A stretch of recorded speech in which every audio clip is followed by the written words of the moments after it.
오늘 본문은 예수님의 가버나움에서의 사역에 대한 말씀입니다. 나사렛에서 배척을 받으신 예수님은 가버나움으로 이동하여 회당에서 가르치십니다.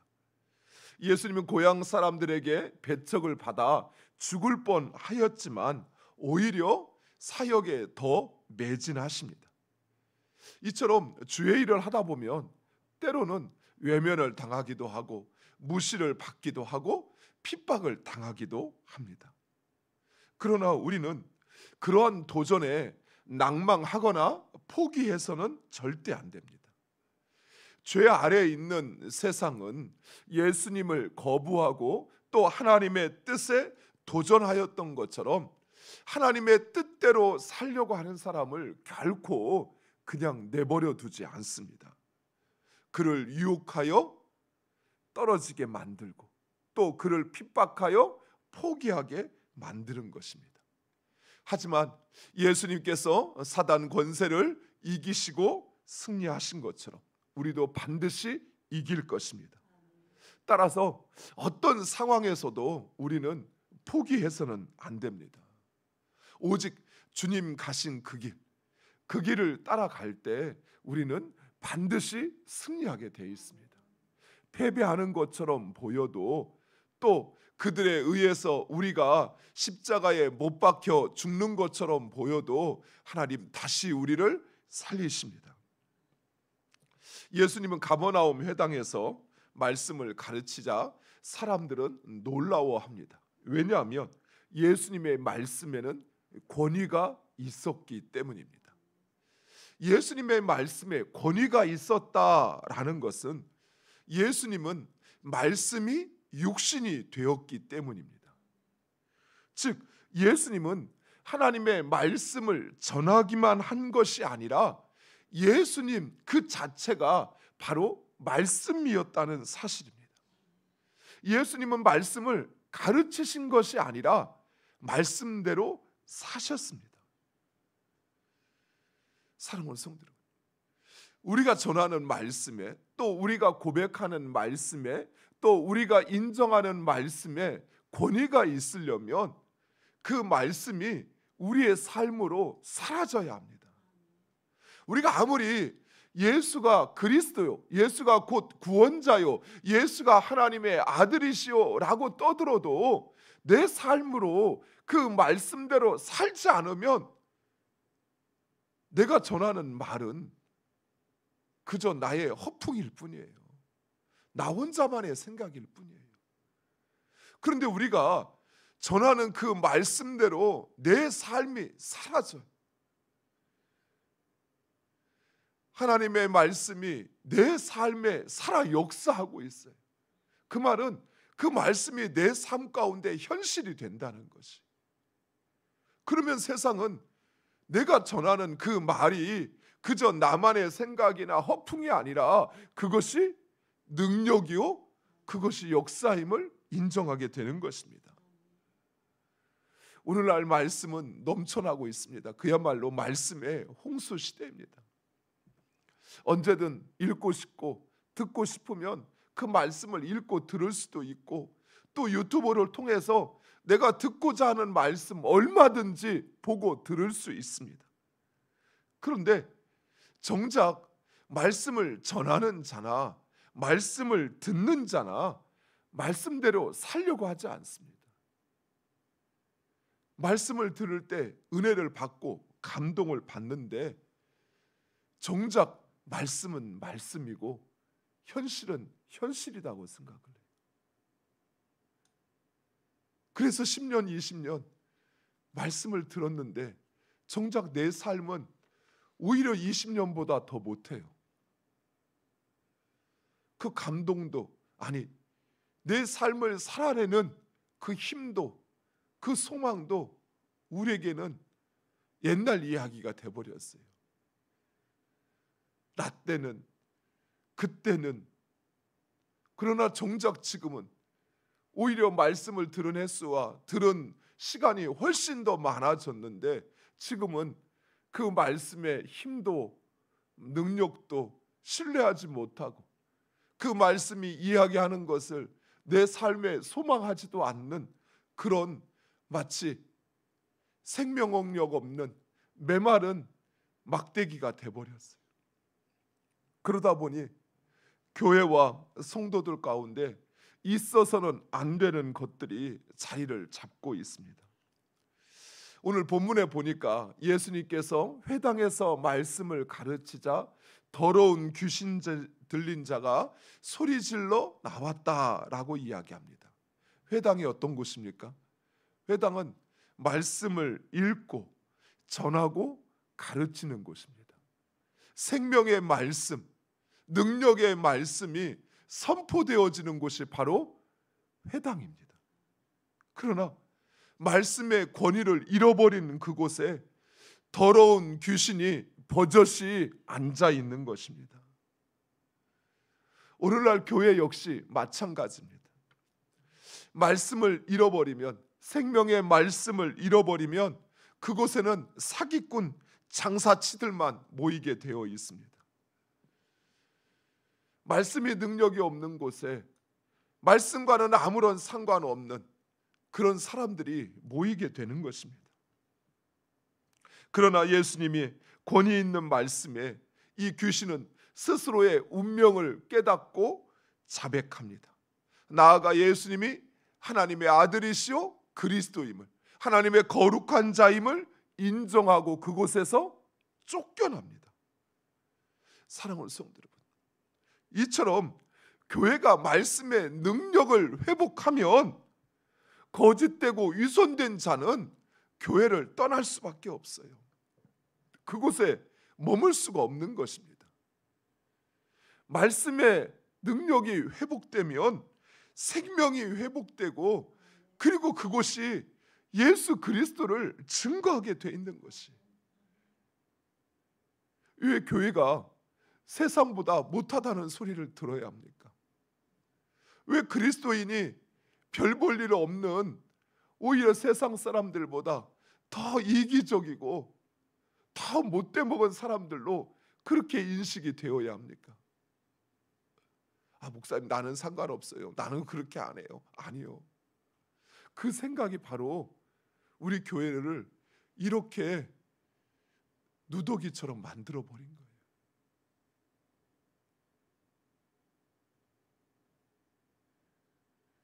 말씀은 전하는 사람은 참 많은데, 말씀은 듣는 사람은 더 많은데, 이 사람 저 사람, 이 목사 저 목사 말씀을 전하고 내가 원하는 대로 그 말씀을 듣고 은혜 받았다는 사람은 참 많은데, 그런데 그 말씀의 능력이 정작 교회는 나타나지가 않아요. 더러운 귀신이 버젓이 회당 가운데서 활개를 치고 생명을 잃어버린 그런 사람들만이 그저 교회 자리를 채우고 있는 위선된 자, 장사치들, 사기꾼들만 판을 치는 곳이 되어버린 것입니다. 사랑하는 성도 여러분, 우리는 말씀의 능력, 그 말씀의 권위를 회복해야 합니다. 정말 말씀 앞에 주님 내가 죄인입니다 고백하고 그 말씀을 붙잡고 어떻게 내가 그 말씀대로 살 수 있을까를 고민하고 회개하고, 그리고 몸부림치면서 하나님 나에게 이 말씀이 나의 삶이 될 수 있도록 주님 나를 살려달라고, 나를 깨우쳐달라고, 나에게 하나님의 지혜를 주시고 하나님의 능력을 달라고, 내가 포기하지 않고 이 말씀을 내 삶의 기준 삼아 살아갈 수 있게 해달라고 그렇게 몸부림치고, 그리고 그렇게 말씀 한 절 한 절 앞에서 또 말씀 앞에 나의 연약함이 발견되어지거든, 내가 그 말씀대로 살지 못하는 내 현실이 깨달아지거든, 그 앞에 나를 변명하고 정당화하는 것이 아니라 회개하고 엎드려야 되는 것이, 이 죽을 죄인이 말씀을 함부로 했다라고 하는 것을. 그런데 누군가 말씀 앞에 그 삶을 지적하면 우리는 내 현실을 변명하고 정당화하는 것에 너무 익숙해요. 심지어 다른 사람을 탓하기도 해요. 내가 말씀대로 살지 못하는 게 다른 사람 때문이래요. 그러면서 자신을 정당화하고 변명해요. 사랑하는 성도 여러분, 교회는, 성도는 그 말씀이 없으면 아무런 가치가 없어요. 아무런 능력이 없어요. 내 열심, 내 열정 물론 필요해요. 신앙생활하는데 그것은 그 무엇보다도 득이 되고 힘이 되는 것이. 그런데 말씀에 사로잡힌 열정이 돼야 돼요. 말씀 없는 나의 열정이 되면 그것은 또 다른 욕심일 뿐이에요. 말씀 없이 내가 갈구하는 그 마음만 강해져 버리면 그건 나의 또 다른 욕망의 표출일 뿐이에요. 우리가 새벽 정화수를 떠놓고 가족을 위해, 자녀들을 위해 비는 그들과 다른 것이 무엇입니까? 우리가 믿는 하나님은 살아계신 분이에요. 그 하나님의 말씀은 능력 있는 살아있는 말씀인 것입니다. 그래서 그들과 우리는 완전히 다른 존재예요. 근데 살아있는 말씀이 우리에게 오면 그냥 껍데기와 같은 것이 되어버려요.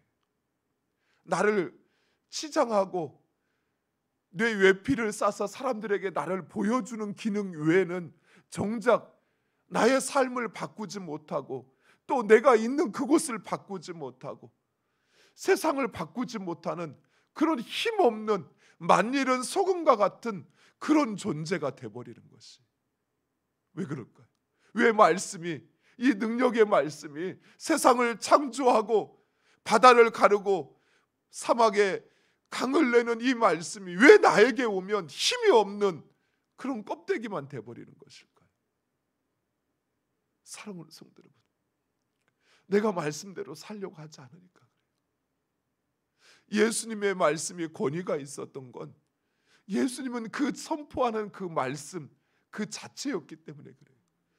그 삶이, 그 삶의 모습 하나하나가 말씀으로 완전히 무장된 존재이기에 그 말씀에는 권위가 있었던 것입니다. 사랑하는 성도 여러분, 우리의 삶에 그 말씀의 능력이 나타나기를 원하면 우리 그렇게 살아야 합니다. 말씀 한 절 한 절 붙잡고 내가 얼마나 많은 말씀을 알고 들었느냐가 아니라 그 말씀 한 절이라도 내가 이 말씀대로 살기 위해서 몸부림치고 그리고 그 말씀이 내 안에 나를 통해서 증명되어지는, 증거되어지는 그런 삶을 살 때 말씀의 권위가 있는 것입니다. 예수님은 계속해서 베드로의 장모와 많은 병자들을 치유하시고 귀신을 쫓아내십니다. 이런 예수님의 사역은 우리가 앞서 살펴보았던 이사야 선지자의 글, 그 예언을, 그 희년을 성취하는 것을 보여주며 예수님이 바로 희년을 성취하시는 메시아라는 사실을 증거하고 있습니다. 누가는 의도적으로 제자들을 부르시는 사건보다 먼저 예수님의 이 사역을 소개하고 있습니다. 실제로 마가복음의 순서에 따르면 예수님은 먼저 제자들을 부르시고 제자들과 함께 사역을 하셨습니다. 그런데 오늘 말씀에 보면 예수님은 먼저 사역을 하시고 또 시몬의 장모의 열병을 고치시고 그리고 그 다음에 제자를 부르는 장면이 나옵니다. 이건 순서를 조금 바꿔 기록하고 있는 것이. 왜요? 누가가 복음을 기록하고 있는 이 누가복음을 기록하고 있는 이유는 제자들이 누구인가라고 하는 것이 아니라 바로 예수, 그분은 하나님의 나라를 성취하시는 메시아라는 사실을 증거하기 위함이었던 것입니다. 사랑하는 성도 여러분, 예수님께서 세상에 오신 이유는 오직 하나님 나라의 복음을 선포하고 하나님의 나라를 성취하기 위함이라는 누가는 명확히 하고 있는 것입니다. 이처럼 우리도 우리의 정체성과 우리의 사명을 분명히 확신해야 합니다. 하나님께서 우리를 죄와 사망에서 구원하시어 하나님의 백성 삼으신 것은, 그것은 바로 하나님의 아름다운 덕을 선포하기 위함이라고 분명하게 말씀하고 있습니다. 그런데 이런 우리의 정체성과 사명을 망각하고, 그리고 우리가 먹고 마시는 것 그것만을 위하여 산다면 우리의 인생은 구원받지 못한 사람과 별반 다르지 않을 것입니다. 실제로 많은 그리스도인들이 구원받았다고 합니다. 그래서 그 구원의 감격 속에 있을 때는 자신이 누구인가, 또 자신의 사명이 무엇인가를 분명히 알고 그것을 위하여 살고 그것을 기뻐합니다. 그런데 오히려 신앙의 연조가 되면 될수록 오히려 자신이 누구인가를 잃어버리고 세상 일에, 세상 관계에 매몰되어져 살아가는 것을 보게 됩니다. 자신의 사명을 망각하니 세상 사람들과 다르지 않는 삶을 살아가는 것이. 여러분, 오해하지 마시기 바랍니다. 주와 주의 나라를 위하여 산다는 것이 가정도 팽개치고 자녀도 팽개치고 직장도 버리고 이단처럼 어디 교회나 아니면 산속에 모여서 그렇게 자기들끼리 북치고 장구치고 그렇게 하는 것, 그거 말하는 거 아닙니다. 하나님의 나라와 그 복음을 위하여 산다는 것은 내가 있는 곳, 우리 가정, 또 내가 일하는 그 일의 자리, 내 직장, 내 사업장, 또 교회, 또 이 지역 속에서 진정 하나님의 자녀로서 우리의 삶을 그곳에서 살아내는 것이, 가정에서 주님이 주신 그 가정을 돌보고 가정을 위해 일하면서 그 가정을 주의 가정으로, 믿음의 가정으로 세우는 것입니다. 직장에서 열심히 일하고 또 열심히 수고하면서, 그러면서 그곳에서 그리스도인으로서 내가 믿는 예수 그리스도, 그분이 그곳에서 일하시는 것처럼, 그분이 그곳에서 영광을 받으시는 것처럼 그렇게 살아내는 것이. 교회 역시 마찬가지.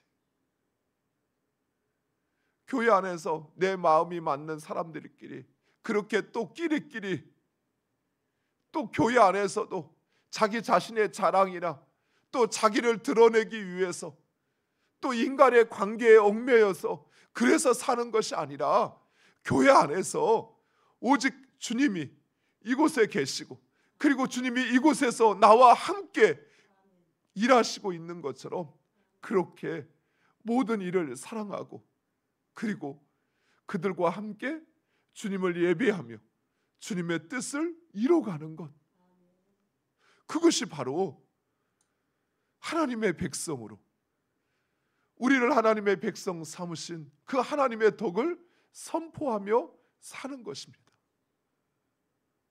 사랑하는 성도 여러분, 우리는 비록 세상에 있으나 그러나 우리의 정체성은 하나님의 백성입니다.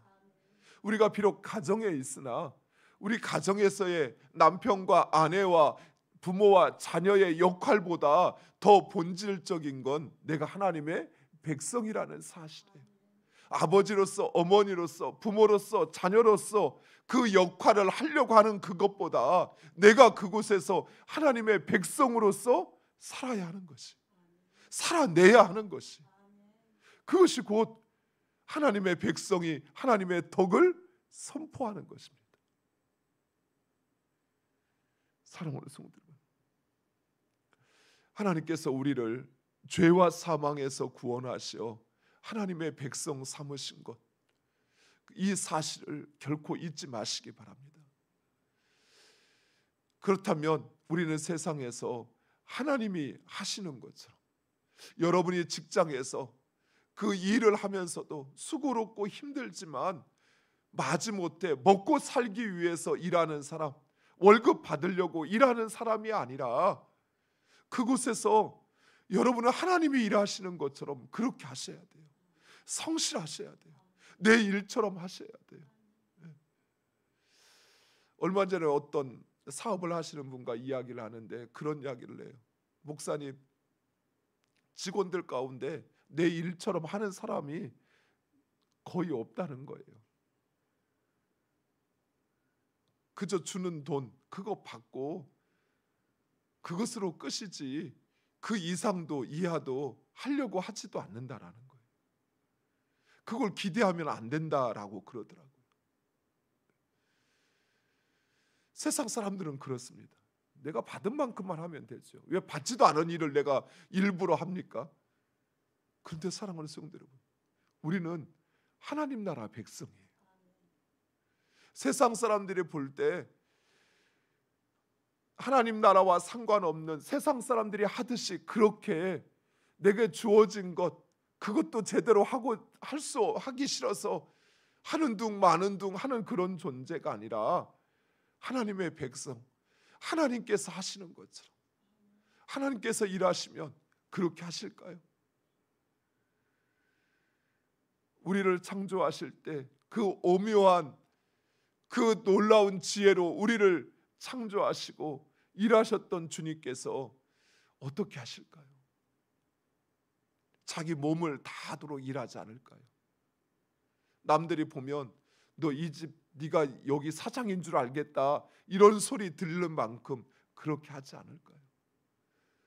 사랑하는 성도 여러분, 교회에서도 마찬가지입니다. 이 교회가 누구 교회입니까? 목사 교회입니까? 장로 교회입니까? 아니요. 이 교회는 주님의 교회입니다. 주님의 나라입니다. 그러면 이 교회의 주인은 주의 백성들이에요.